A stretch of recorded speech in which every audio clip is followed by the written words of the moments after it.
On the bench today, I have this, which is a Dell Optiplex SX260. This was the smaller sibling to the Optiplex GX series of computers, which was generally intended for business use, sometimes home use, and they did have a pretty small version of that Optiplex GX model.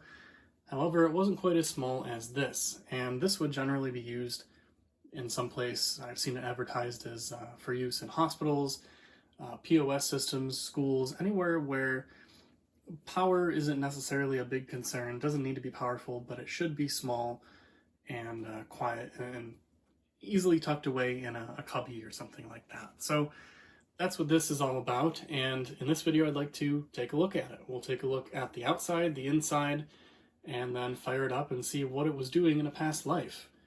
Starting out at the front of the computer, because where else would we start? There's a nice clicky power button up top there. We've got Dell logo, which I believe can be rotated on this model like other Optiplex models, so that you could lay it flat and have the logo be the correct way. It's got two USB 2.0 microphone and headphone on the front panel there. Nice Pentium 4 sticker, love to see those. And interestingly, a removable optical drive bay, which you may recognize as soon as I pop it out here as exactly the same as laptops from the time period. So here is the drive itself. It says DVD-ROM on the front there. And this module is exactly the same as what would go in here. For example, this is an external Dell Latitude drive bay that you could put either batteries, optical drives, or floppy drives in.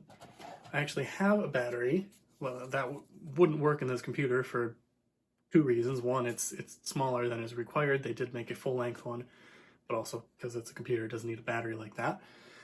But I also got this, which makes things a lot more interesting. This is a floppy drive that has the same connector, and if I put that right there, I'm going to use two hands for it, I think. There it goes. This computer now has a floppy drive built in.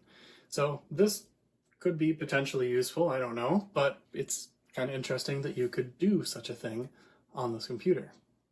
On the right hand side, there's really not much to speak of. There's some ventilation around what is now on the left and top of the computer, as well as a hole that is there for a stand or connecting a VESA mount, I believe, which I did not receive with this computer, but the option was there at the time of purchase. On the left side, basically the same thing. There's ventilation around the edges, but also a mystery door. And I don't know what that does just yet, but we're going to find out as soon as we take this thing apart. And finally, we get to the back, where a lot of interesting things are. Well, maybe not that many interesting things, but I'll explain what I mean here. So this computer, as I said before, was intended for use in things like businesses, schools, hospitals, things where you need a small computer, not a lot of functionality necessarily. But I would argue that this thing has quite a lot of features as far as, being a small computer goes. Maybe as many features as one of the full-size Dell Optiplexes has. It has 6 USB 2.0s, PS2, audio in and out, built-in Ethernet, VGA serial, and parallel port, which are all things you would find on a GX series Dell. So this thing is pretty well featured for its size. And finally, we come to popping this thing open, seeing what's inside. So I will admit I've already cracked this open, but I haven't looked inside yet. I had a little trouble my first take. So this little green tab goes up and this slides that way. Not that easily done when it probably hasn't been opened in maybe ever. So I had to kind of open that up off camera and get it cracked, but here we go. So that just slides over and pops off. And yep, not much to speak of inside there. And well, I see something immediately that I had honestly forgotten about, but now I remember. You might see what it is already, but I'll get to that. So this motherboard, this is kind of interesting. This looks just like one of the motherboards that is in a larger form factor, like the GX, the GX small form or ultra small form, whatever they called it, that was from around this time period, 2003. It looks almost identical, except it doesn't have any expansion slots, of course. And the CPU under here probably isn't soldered. I wouldn't expect them to do that, but it's just configured a little differently for airflow. And also, okay, maybe it's not that similar now that I'm looking at it. It just reminds me of them, probably because it is one of the Dells from this time period.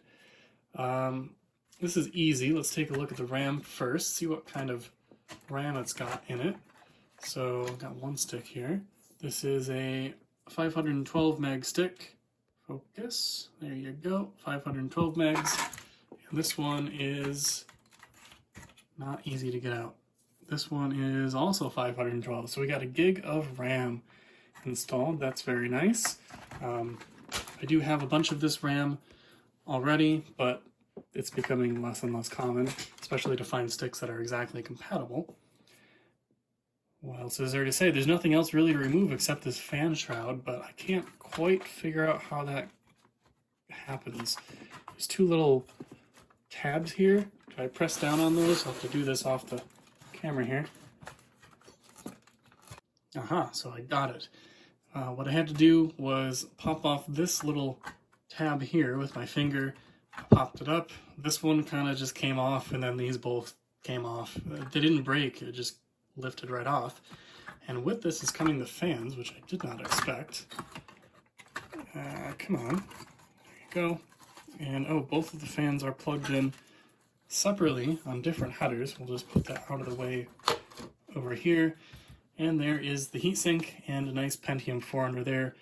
We'll leave it be just for now because I don't really want to take it apart and then repaste it, but there it is.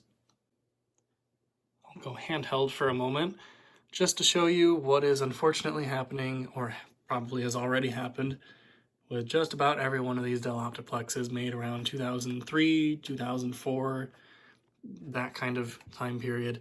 Bad caps. That one is particularly bad. This one is as well. Most of those over here look okay. And the ones next to the CPU, those are usually the ones that have issues. I can see one right there, right above this green thing here, that is starting to bulge, but isn't there yet. So this, if I had to guess, will probably work and turn on. Stability, that might be another story. So we'll see what happens when I get this thing put back together and fired up.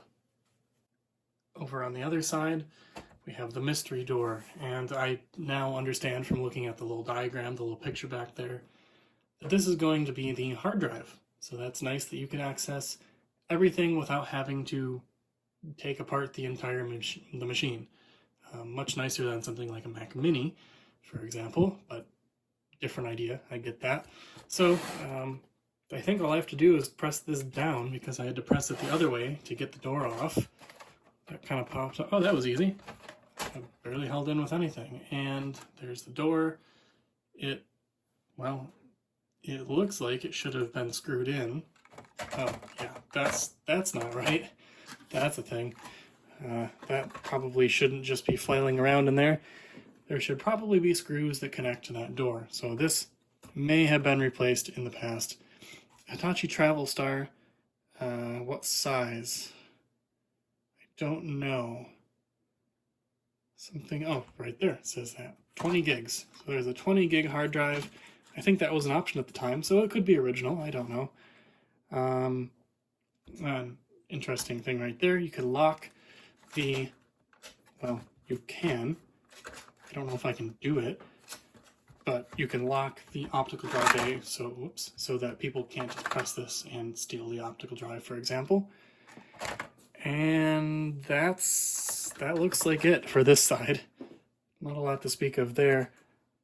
Yeah, nothing else in there. So that is that. We'll get this put back together and then power it up. When I was going over the back of this computer, I totally intentionally, not really, didn't mention one port back here, which is this, and that is how you power this thing, which is by way of an external power brick, a big beefy external power brick. This, in my opinion, probably could have been integrated into the machine, but I get why that wasn't done. Would have been quite hot and also taken up more room than this computer already does. So I get it, but it just seems silly. I mean, this thing is massive. It's as wide as the computer itself, maybe about a quarter of the size, maybe a little bit more. So yeah, pretty beefy thing here. Connects through this, which is, I wouldn't say it's a Dell proprietary connector because I don't think it is. I think it was used on other things, but it certainly is uncommon and may as well have been proprietary, because good luck finding a pinout and something that will power this computer that isn't the original Dell power supply. That's going to be pretty difficult. Unfortunately, there are no stickers on this thing. They've been peeled off or lost when this had Velcro put on it, so I can't really give you the exact specs of it, but I can tell you from here that is for use only with power adapter model DA-1, so that's what this thing is. I have everything set up, complete with a Dell mechanical keyboard and, well, non-matching Microsoft mouse and IBM monitor.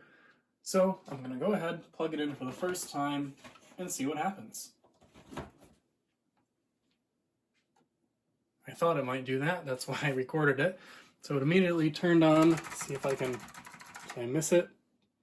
Okay, so invalid system configuration. Definitely has a bad clock battery. That is definitely not a surprise to me. Ooh.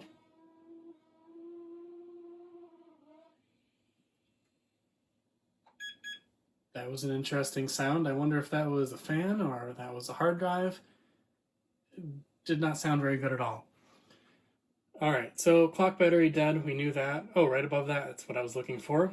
Intel Pentium 4, 2.4 gigahertz. That's a little faster than I thought it would be. Given that, even though it was a little newer than the earliest Pentium 4s, I thought it would certainly use a lower clock speed than that, but 2.4, that's not bad. It says, well, it thinks it has a 3.5-inch drive installed, which it doesn't because there's nowhere for it to be. Primary drive 0 is a hard drive, 20 gigabytes, so it's looking good for the hard drive. Memory, yep, shows a whole 1 gig of RAM running at 266 megahertz. CPU speed, yep, all that makes sense. And system event log, anything? Display the event log. Keyboard errors in 2007. Keyboard error in 2009. Oh, there's a lot more things in here. 2015, 2021. So this thing was potentially in use up until 2021. That's quite interesting. I would not have expected that. Cool. So let's get out of here and we'll see if it just boots up by itself. I think it will. That is my guess. Holy crap, it's actually working. Windows Server 2003. Very nice. So maybe I should have taken a guess just for the hell of it before I fired this thing up for the first time. I would have expected this to run Windows XP, maybe as a POS system or something, until I looked at that event log and saw that it was last running in 2021 and had a lot of uptime on it. So Server 2003 does make sense. So this is Server 2003 Standard Edition. Windows is starting up. This is so much farther than I thought it would get. I'm kind of surprised that a server would have just been, decommissioned and then not erased or had the hard drive destroyed. Although I suppose if it was in the recycle bin where I picked it up from, it probably was going to be destroyed. It will, just for the record. Can you tell I'm filling time here while this thing boots? This thing will be erased after I poke around with it and just see what it was used for. I have no interest in keeping any of this data. This is purely just for the fun of it. Anything personal will not go in the video, or identifiable, rather. Okay, well, I'm going to stop talking until this actually does something.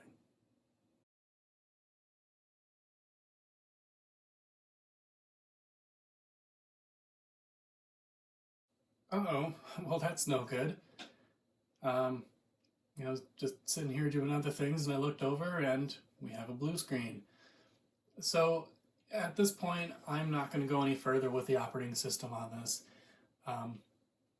If it was working, I would have, taken a poke around, see what it was used for, but it's not working and it's not something I'm interested in trying to restore. So I'm just going to erase this disk, eventually install something else on it, and that'll be that. So unfortunately, we can't take a look at what this thing was doing exactly, but we know it was a server. It was probably tucked away in a server closet or under somebody's desk for many years, and that was that. And I think that really is the perfect place to end this video.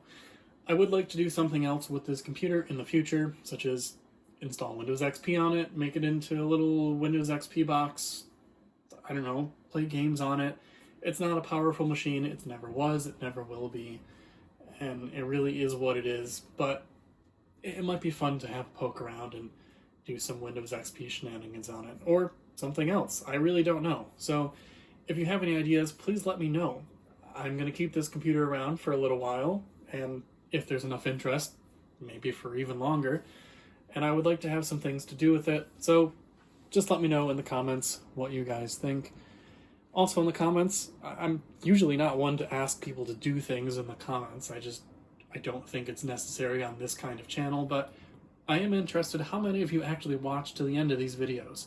So if you did watch to the end, let me know.